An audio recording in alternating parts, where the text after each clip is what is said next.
And it's that, when you look at that child, you look at that child's eyes, and even look at the white of their eyes, it's almost kind of bluish, it's so perfect and so clear, That little baby there, just waiting there, so full of potential, could be the greatest of things.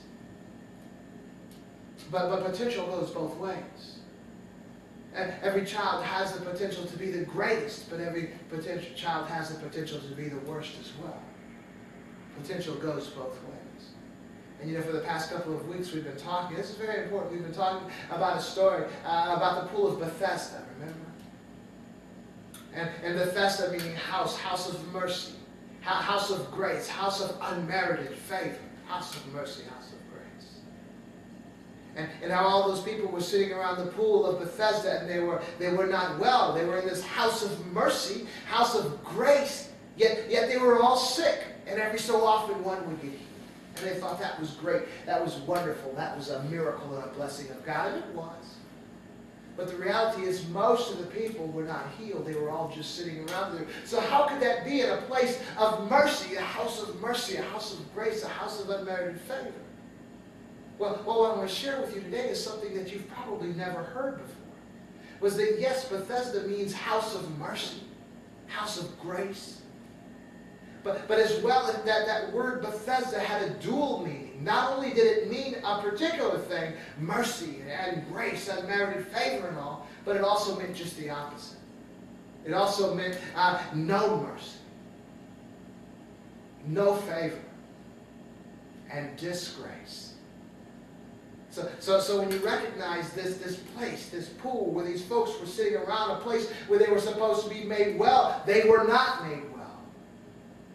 Because Bethesda not only means grace, mercy, unmerited favor, but it also means no mercy, no grace, disgrace, and no favor.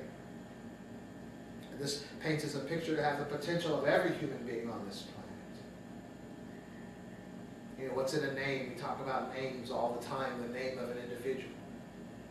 Well, my name Martin, the Martin is as you research that name, it means warrior.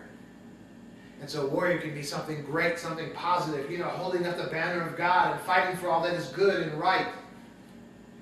But a warrior that is perverted, a warrior that walks in darkness, will be fighting his way all into the negative things, being strong and doing exploits and things that are bad and things that are evil. We see that very clearly in the life of the Apostle Paul. His name was Saul, and he was a religious man. And as we know from the end of the story, as we know how the book ends, we recognize that this man began to do great things and became a champion of God, a champion of Jesus, wrote most of what we find in the New Testament today. That's what our religion is built around, is the insight and understanding and knowledge of Paul, the Apostle Paul. But when we look at his early life, we see what he was doing. He was killing Christians. He was persecuting Christians and imprisoning Christians. He was responsible for the murder of Stephen. The young man in the Bible described as a man full of the Holy Spirit. So we recognize then how easy it is to pervert the potential that God has on our lives, that we can go just in the opposite direction.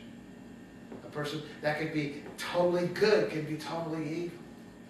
A person that has so much potential to be wealthy and honorable can be poor and or disgraceful, or get his wealth in a dishonorable way.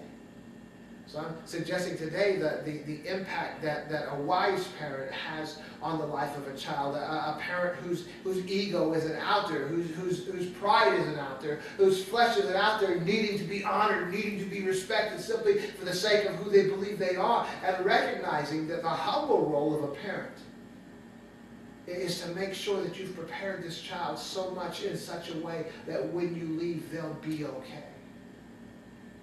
And so when you're dealing with your child, when you're arguing or you're debating or you're chastising or scolding your child, it's not for the sake of your flesh because you're mad.